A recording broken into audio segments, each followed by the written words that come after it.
everyone, to another episode of Let Me Interrupt. Today, we're welcoming you on April Fool's Day. And this episode, I'll tell you now, is not a joke, is not a prank. So put on your listening ears and let's get started. Melissa, would you please introduce our amazing guest today? I would be delighted to. Happy April Fools. Yeah, no pranks here. We are welcoming Kimberly Hostetter onto the podcast this weekend. I'm going to tell you a little bit about Kimberly. We're excited that she's here and spending her weekend with her. But much like myself, Kimberly is a native of California, but she is proud to call the Blue Ridge Mountains of Virginia her home since 2007. Her journey into real estate was actually stemmed from her parents' successful entrepreneurial journey, which inspired her to pursue the same path. This led her to start her real estate career at the young age of 19. Prior to returning to real estate in 2015, she worked as a real estate paralegal and a sales director with Mary Kay Cosmetics, a position that recognizes the top 2% of the company. Kimberly further was recognized as an icon agent with eXp Realty in 2022 for her exemplary sales achievements. Currently, Kimberly serves as the 2023 president of the Rockbridge Highlands Realtor Association, a position of servant leadership that she is very excited to talk about. Also want to share that outside of work, Kimberly enjoys spending time with her husband, Matt, their two children, Alexis and Lucas, active members of their church community at Rockbridge Church, where Kimberly co-leads the women's ministry and serves through music ministry. In her free time, you can find her riding her quarter horse Cinch and attending martial arts with her children. Kimberly, we are delighted to have you on. Welcome to the podcast. Oh, thank you so much, Melissa. I am thrilled to be here. I'm so excited. And let me just say, having to you and Cindy, like how awesome you are to have put this together. It was really neat as I was listening through some of the podcasts and how many guests you've had and all of their different backgrounds and occupations, how somehow something in that made me feel connected to them. So what an amazing community you've developed. And I just feel privileged and humbled to get to be a part of this today. That's so sweet. My cheeks are hurting. I'm smiling. I mean it. Oh my gosh. No, we're so just delighted to have you here and learn about, your career and learn about all of it sounds like you have a lot going on. Like if you say well-rounded individual, you are the epitome of it. But I think the first thing that I want to find out about and our listeners want to know is how did you get into real estate? Did it find you or did you seek it out? So that's a great question. And it's kind of funny. My parents growing up, they were entrepreneurs. And since ever I can remember, it was a family business. So when I was 12, I used to take business calls. Like we had a landline back then, and I would take business calls. And my people would always tell my parents, "How old is your daughter? She sounds so mature." And so it was sort of something that was ingrained in me. And I knew that I wanted to be a business owner. So when I was 19, I was going to junior college, and I just was really ready to get to work. And I had asked my mom, I was like, "What do you think I should do? I want to have a business of my own." And now I joke that I got into this industry honest, but I mean it. We never took a family vacation that I do not recall looking at land or looking into houses. My parents love real estate. So it was just kind of a natural fit for me. And so when my mom suggested it, I was like, you know what? That really does sound like a path I need to follow. I loved the idea that I could have a career that would allow me to be a mom and have some freedom and flexibility. And I loved that it would have no glass ceilings, that whatever I wanted to accomplish, I really could. So that was what attracted me initially to get started in real estate. I started in that tough time, that pocket between 2005 and 2007. And so after relocating, long story short, I was dating a guy for a long time. My high school sweetheart and I had broke up, and I said, you know what, I'm skipping town. I'm headed to Virginia. And so we packed my car and my cat up, and I moved out to my parents' little vacation house that they had in Lexington. And it took me a few years before the door really opened and made sense for me to get back into real estate. But I missed it so much. Like, I literally grieved it for the time that I was away from being in the industry. So Well, you definitely hold a soft spot in my heart. Number one, we share the commonality of both being from Virginia. And I just think that the sweetest girls ultimately who become women are from Virginia. So there's that. Second of all, I've seen your parents' properties that they are proud builders of, and they're lovely. They're quite lovely. yes. So your parents are doing great things in the area. So we all know highs and lows. They're part of everyone's career journey. Can you talk to us about some of the highs and lows you experience in real estate?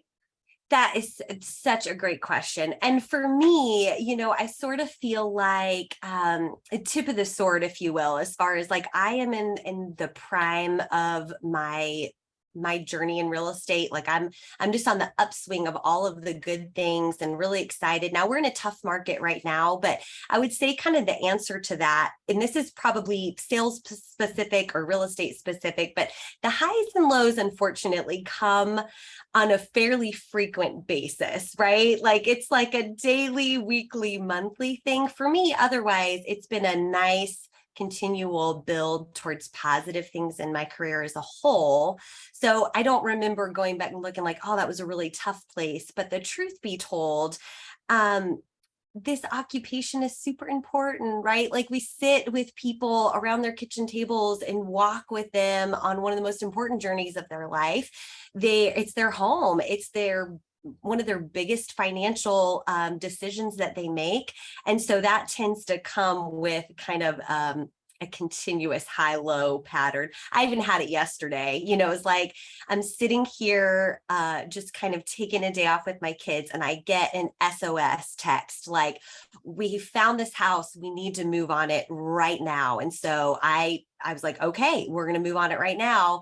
And we didn't get it, and I had to make that awful phone call this afternoon. And I hate that part of what I do. But so anyways, if that answers your question, yeah. That must be difficult. I want to come back a little bit to how you talk about real estate, because I think maybe most people, like myself, may not be as familiar with it, but you're talking about it more as a like entrepreneurial um, business rather than like I go into work for a company and like a 9 to 5 type of job. Can you kind of give us just a little bit of a description of what the difference is of why this is more of like a solo business? Yeah, no, that's a really great question. So, as a licensed real estate salesperson or a realtor, which is like a different designation that kind of holds a higher standard in the real estate world, I guess you could say, you are an independent contractor with the rights to your own business. So it's interesting because you also work under, unless you are a real estate broker, you work under a broker. And this is really important because when you're a realtor or real estate salesperson, you handle a lot of aspects of everything from law.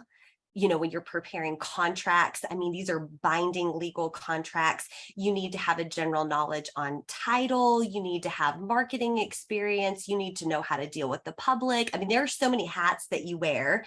And so getting in as a brand new agent, having somebody that can sort of lead you and guide you that has experience in the industry is important.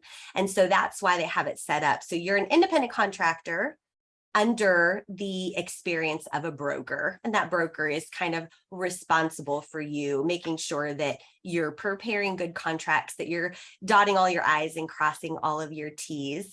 And in my experience, real estate provides a lot of flexibility, but it also demands flexibility in return. So I can get to choose if I have a sick kid, if I need to take a day to go help a family member, or maybe just something that we want to do, like I can make that choice. But on the flip side of that, there's going to be times when I had other plans for my day and I have to make that decision of, okay, this is more important. So there's just flexibility both ways. It's a give and take. I love that flexibility.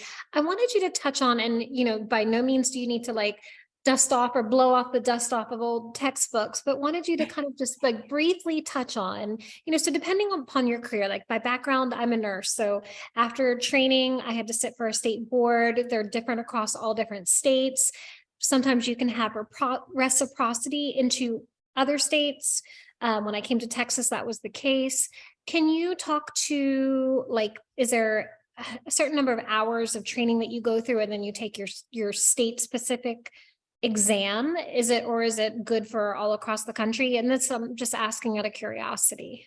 Yeah, no, that's such a good question. If there's somebody that's interested in thinking about the career in real estate, then you are correct. It's going to be different across the state. So when I across the country, I should say, when I originally got into real estate in California and then I got licensed in Virginia, I was able to get my license by reciprocity at that point in time. But there were some rules on that. Like I had to be in real estate for a certain period of time in order for my reciprocity to be considered. And then that only covered my federal portion of my real estate license. I still had to go back and take like a state exam.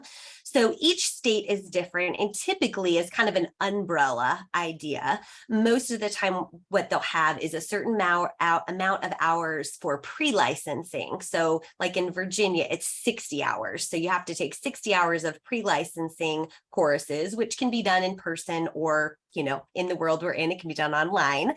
And then you go and you sit for your exam. And once you pass your exam, then you have post-licensing.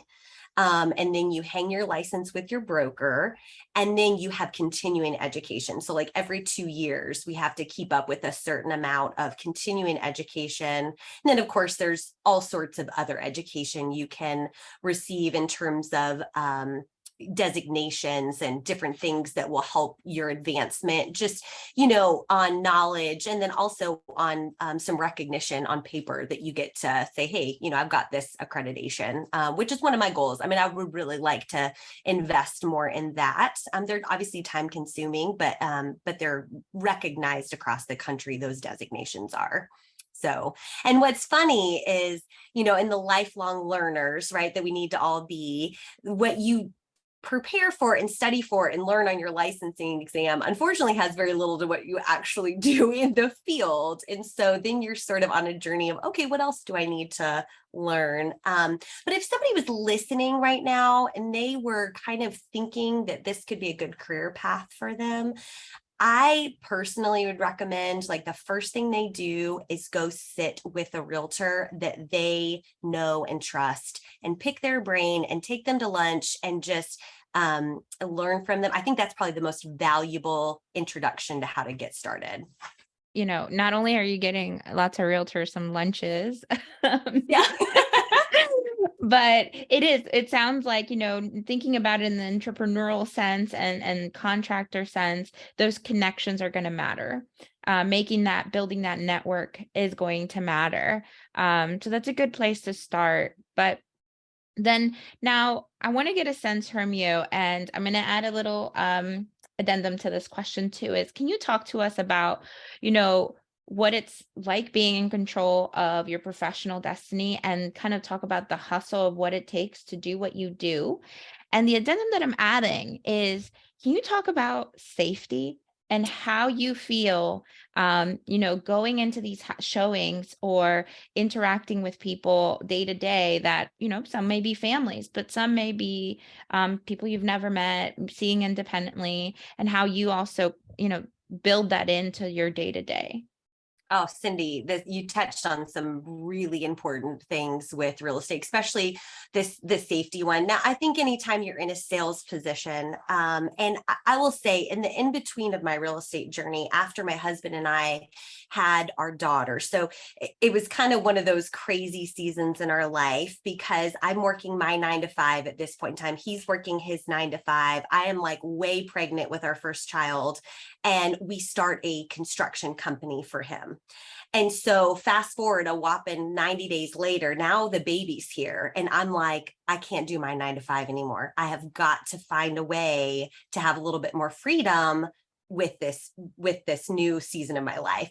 And so real estate wasn't a practical move. So I ended up going into sales with Mary Kay, and I became a sales director.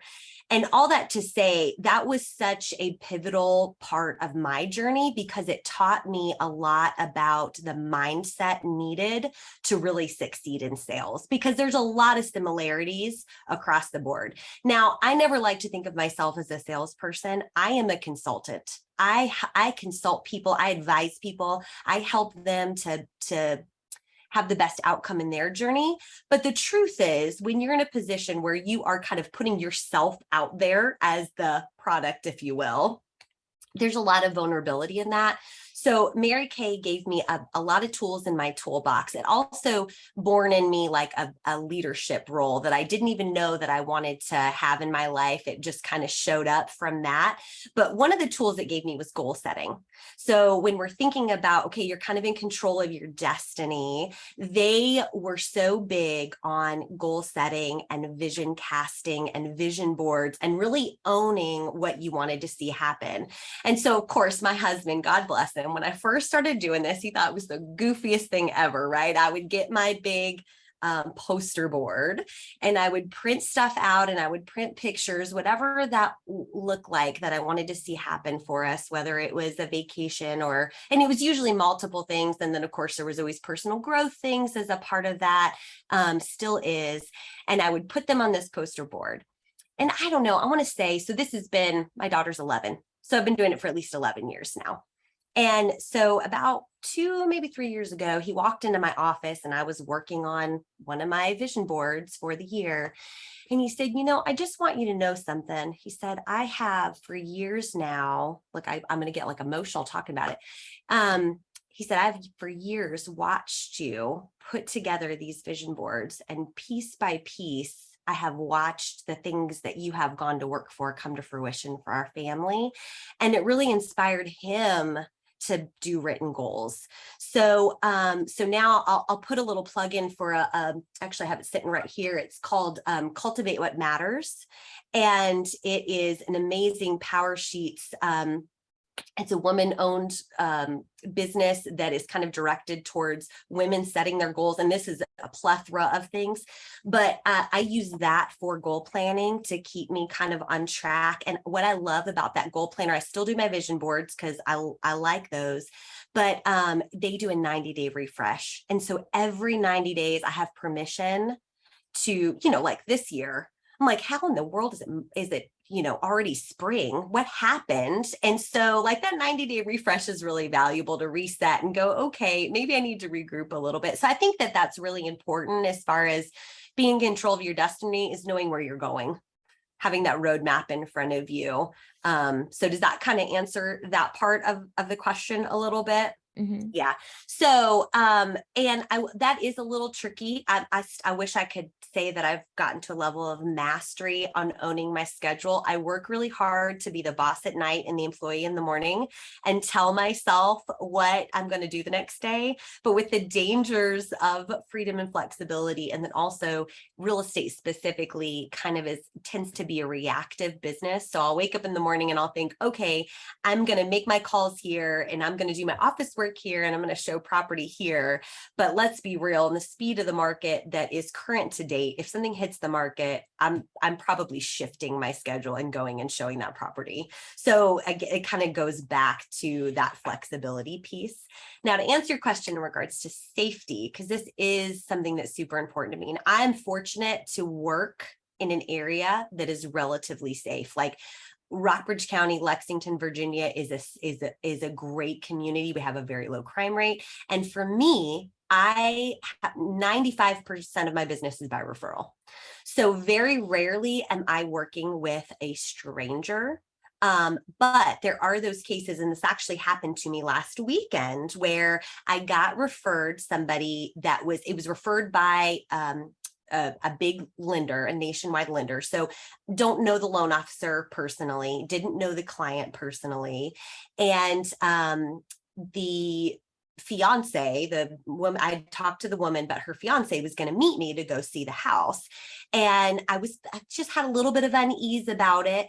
So I said, okay, I told my husband, I said, all right, this is going to be what I'm going to do. First of all, I'm going to talk to him on the phone, and I'm just going to kind of see how I'm feeling in my gut about this showing. And then my husband knew exactly where I was, what time I was going to be there, what the address was, and there was check-ins going. So if he doesn't get a check-in text from me like pretty quickly, he is like, he's on it, right? But thankfully, I've never had a bad experience, but I do err on the side of caution. Anytime I can, I will take somebody with me. And like my assistant, if she's there that day, I'll be like, hey, come to this showing with me. I have taken my husband to showings with me when I was really uneasy. I don't think you can err too much on the side of caution in today's day. Like if you're uncomfortable, go with your gut and make sure you don't put yourself in a bad situation. Yeah, I think that's great tips for sure.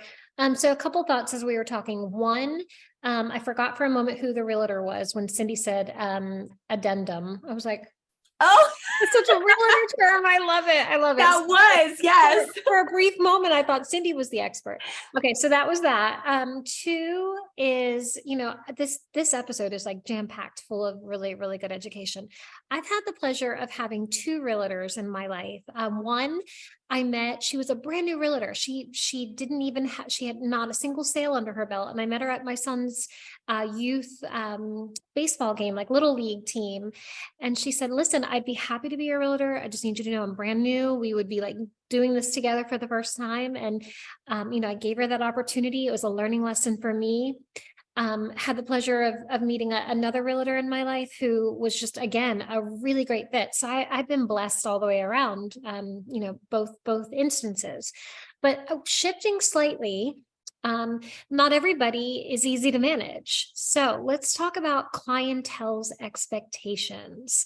And how do you manage somebody who just has really unreasonable expectations where you're like, listen, I mean, you have like a caviar taste on a shoestring budget. Yeah. So at this current moment, it's tough with buyers, and every conversation is okay, we're in this together, but we've got to be patient because the truth is it's tough. So I think setting expectations up front is really, really important. And when you're working with an agent that cares, I love that you talked about that first agent. We all have to start with nothing, right? When you start in any business, in any field, you start from the ground up. Whether you've gone to school, there's nothing like being on the job. And so the heart in it, a lot of the skills in real estate can be learned, but the heart for people is something that you either have or don't have. So when you've got an agent with a great heart, then I think it makes it a little bit easier for them to set those expectations with good clients. And when you have a great agent, you sort of naturally attract great clients. I have had clients that it wasn't the right fit. It wasn't the right fit for me. It wasn't the right fit for them.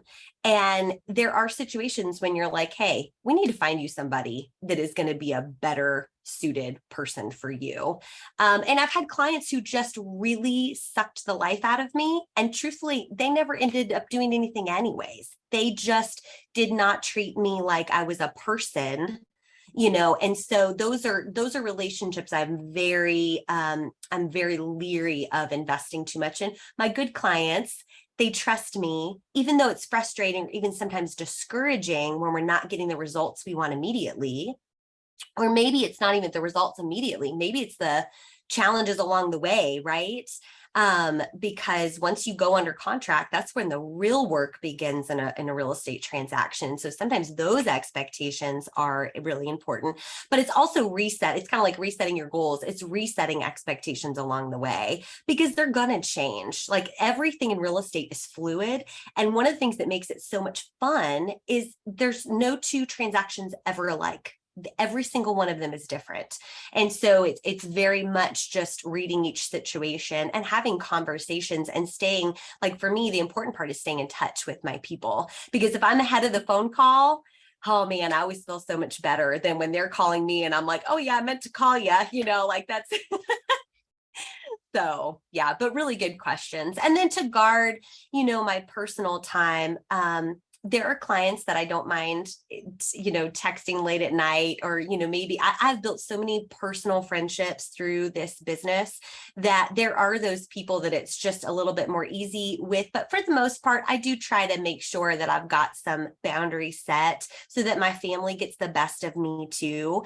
And over time, this is something that came with time. I had to give myself permission for this over time, to just sometimes put my phone aside and go, you know what, nothing is that critical that a couple hours away from my phone or half day away from my phone, that the world is going to come to an end, and then get back to it from there. So I love that you're talking about the connections that you've made as you go through this, and as you learn, to set your boundaries and do what needs to be done for your own sanity, right? Because like you said, the market right now, like it is a 24-hour business. Like yeah, I am, and fingers crossed, maybe we're, already in the process by the time this episode goes out. But, I'm looking at houses, and it's just like I refresh, and it's 2 hours ago posted. We were looking in this area, and I think even farther away into like the more rural area in Maryland. And I showed my husband, and by the time, he like was ready to look at it, it was already contingent. yeah, And so, I mean, you can get swallowed up into the speed of it. So I love that you prioritize making not only your space and setting those boundaries, but also continue that relationship with your clients on the long term. And I'll do just a quick shout out to our realtor who, when we bought this house, because I feel like he very much walks in that same way that you're describing. I mean, we still get holiday cards from him. He'll send out a video like, "Hey, Cindy and Ben," like using our names, "Hey, uh, Cindy and Ben, I hope Patrick's doing well. I hope he's walking." I'm sure it's written down somewhere in a database, but just, getting that connection. Yeah, I can totally see how this would be such a rewarding career for someone who is just like a loving people person. Yeah. yeah, And much like Cindy, like, you know, like life, we've got life things happening. So like for those who are listening, I am, my rental is up, and, life has me working with a realtor right now. And same thing, Cindy, she's great. She sent a handwritten card a few weeks ago where she referenced my dogs. And I'm like, it's those little personal touches, because as you know, Cindy and Kimberly and myself, buying a house is an emotional roller coaster, right? Not only are you getting to know someone on a personal note, um, and having to explore your whole financial background, right? When you go for approval with lending, like to give a shout out to Tim Braddock at Caliber Mortgage.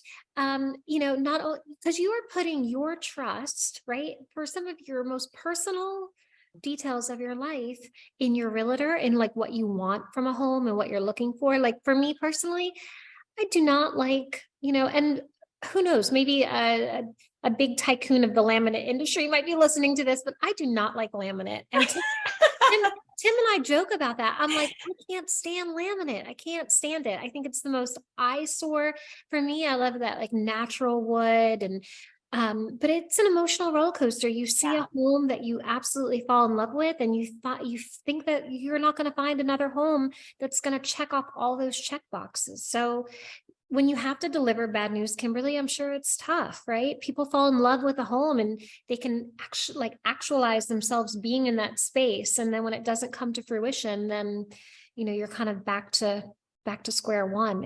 Can be emotional. Yeah. Yeah. And for me too, I told my husband, I said, it's always bad when I'm dreaming about work, right? Like when I'm dreaming about work, it has infiltrated. And I was having those dreams the other night because I've got these precious people in my life who they need a home, and we're really having a hard time finding one. But you know what? That's real estate. It is always going to ebb and flow. And if somebody was thinking about, or in the industry, or like I said, even in sales industry, I think one of the most powerful things you can do that I've had through coaching and different things have really learned and have to remember is just to fill my cup first in the morning, because I am going to pour out all day. And that I want to, that is the joy that I find in this occupation. I have been privileged to sit around people's kitchen tables and know parts of their life that probably very few people know. And I take that seriously, but it can deplete you a little bit. And when you do care, you feel it. I feel it for my people when we have those disappointments. And so it can be kind of hard, and, but then on the flip side, I would say if somebody is trying to say, well, what qualities do I want in a realtor? That's one that I think is really important, that they do actually care. You're not a commission check. You're not a transaction. You're not something that puts a notch in their belt. Like they see what you need and they're working to what you were talking about, Cindy, with your agent. He cares about you guys as people. And yeah, he might have to put your son's name in his database so he doesn't forget, but it's because he cares enough that he wants to make sure that, so I think that's really powerful. Yeah. I just, everything that you're saying is I hope hitting people right now so deeply, because everyone's, not everyone, but a lot of people know someone who goes through it, who's going to go through this process. Um, so it's very important, but kind of just, now thinking more about the landscape and more conceptually, what is your take on how COVID has changed the landscape for buying and selling versus, before the pandemic hit? Did you see any major shifts or changes that you want to share for our listeners to be aware of? Yes, I mean, certainly COVID did a number on the real estate market all the way around, right? Like who would have known? I know for my husband and I, in the area that we live in, we were blessed enough that we have 4 acres.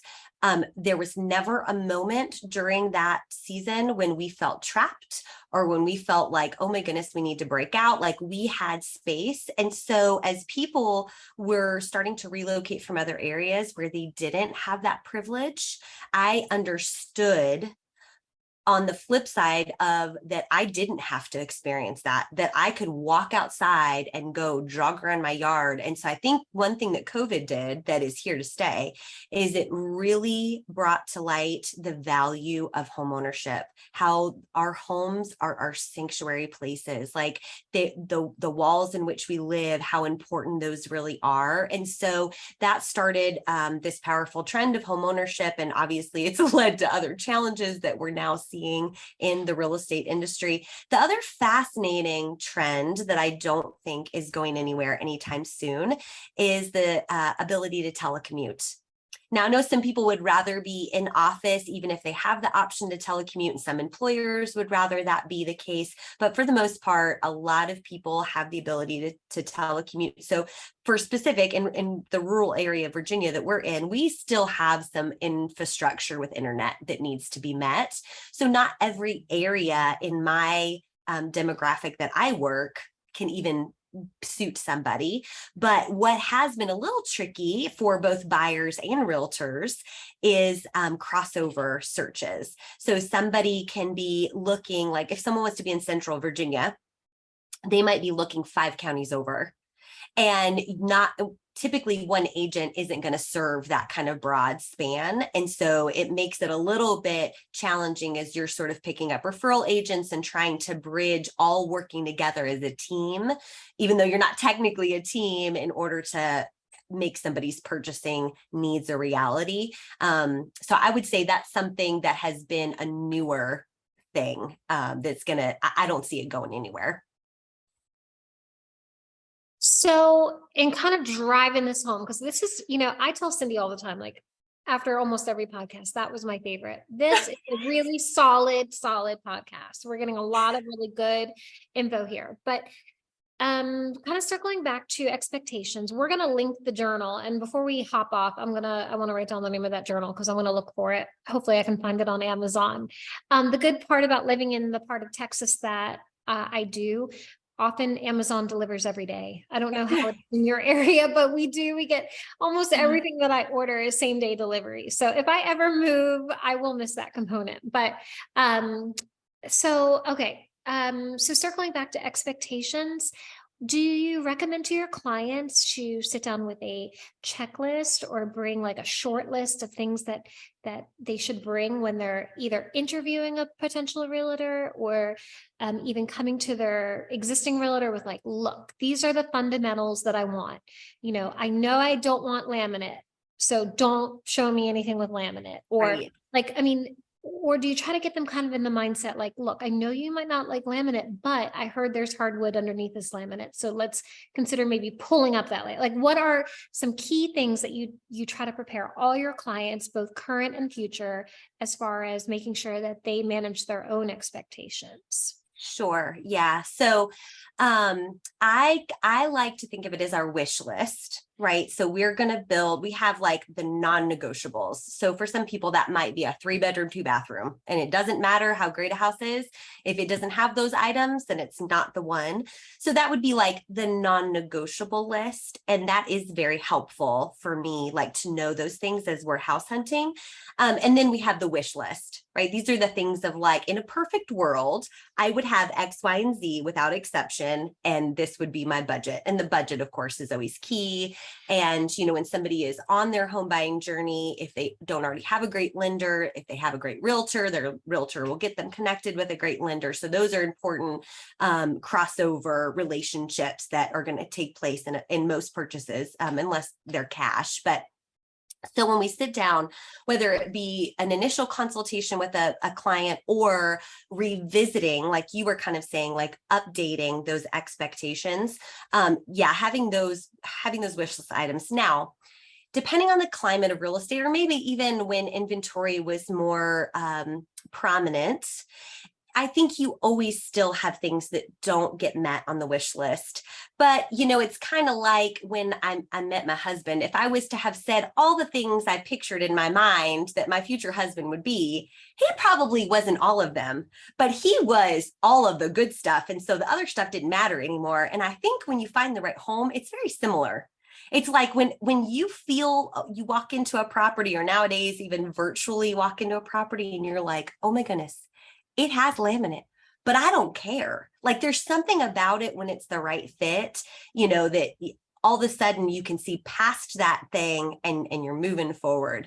But it is important for both parties to have some kind of parameters, right? So that we know what we're looking for. Now, the other reality check in real estate today is that for when something hits the market, a potential buyer sees it as fast as I do. So it's not like my primary job as an agent is to really find a property. Many times my clients find the property and then I do all the other footwork from there, because I know the values and I know the areas and I know things that we need to be looking out for, or the next steps to get us in that contract. So finding the properties is kind of a cliche thing. Not that we don't ever, I certainly have those. I love to be the hero, when I find the right one, I'm like, yes, I did it. But realistically, things hit the internet, everyone sees them.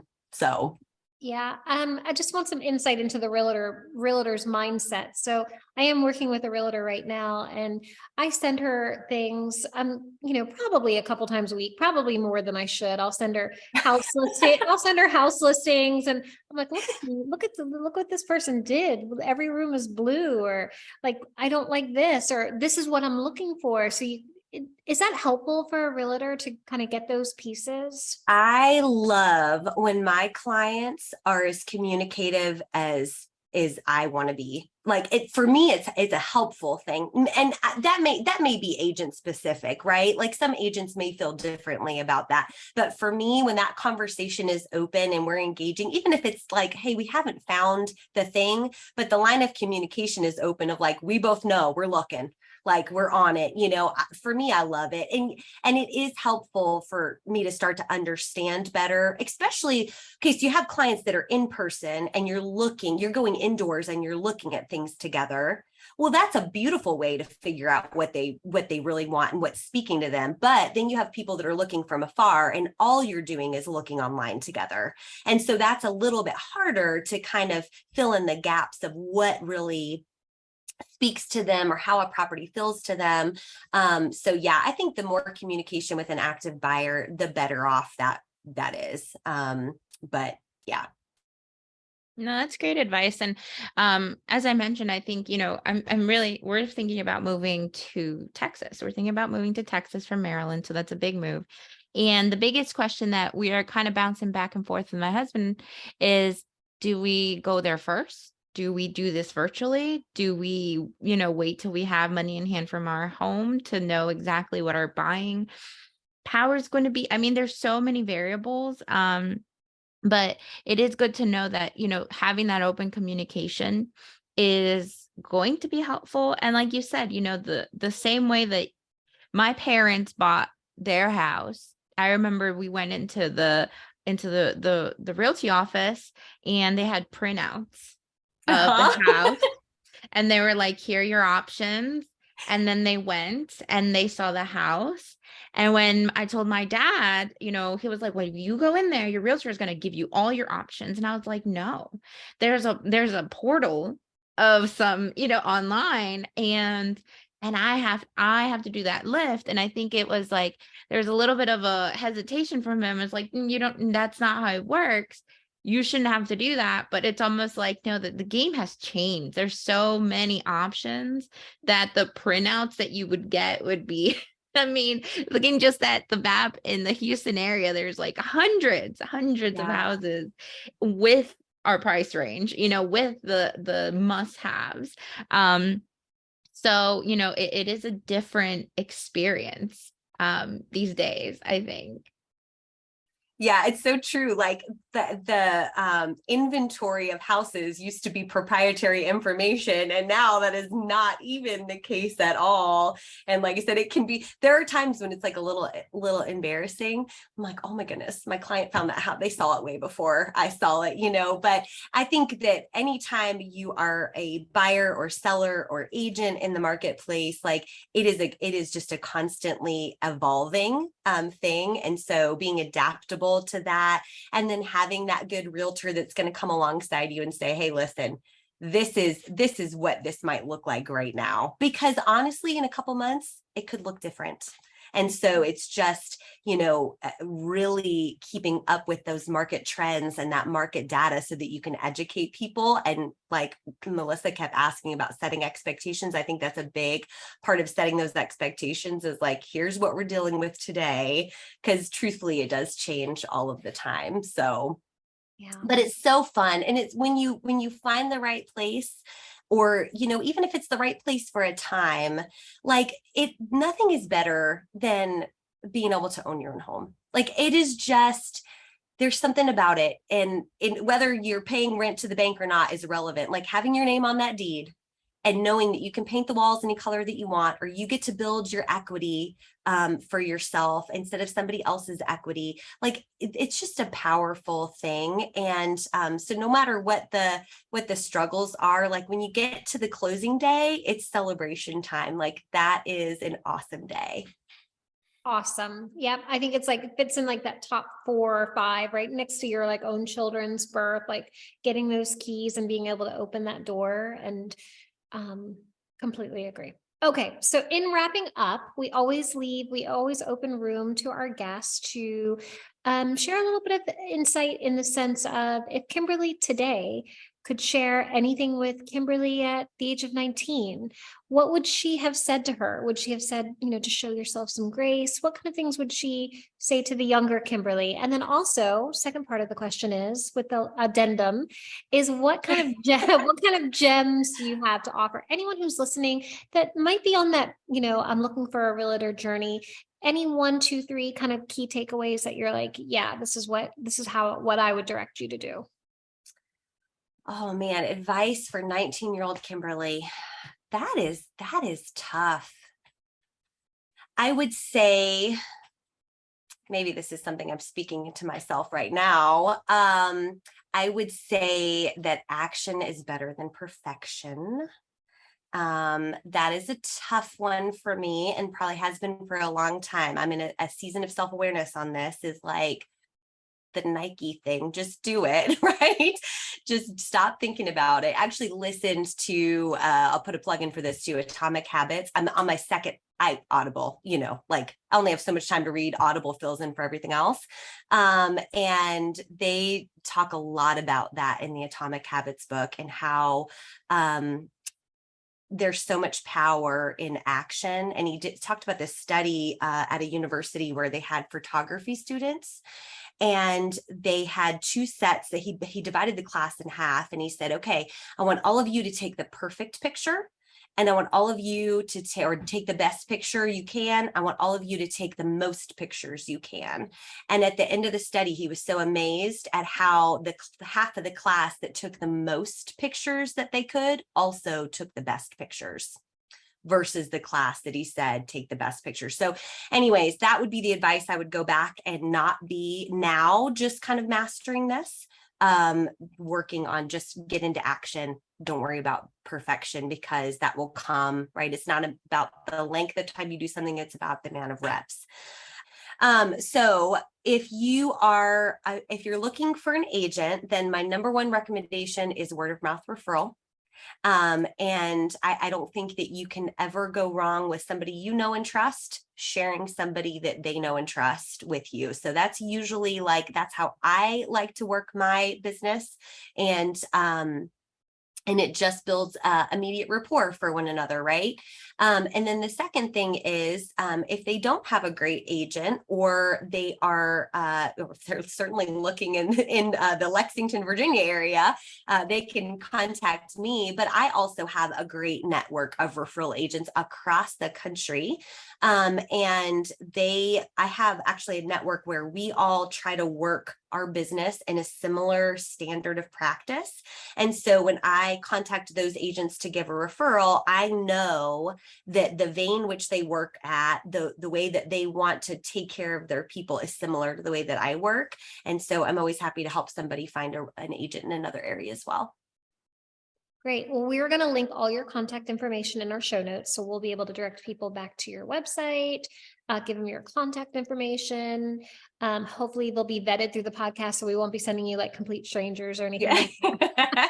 So really appreciate your time and all of the pearls of wisdom as you shared so eloquently with us today. Cindy, I'll let you bring us home.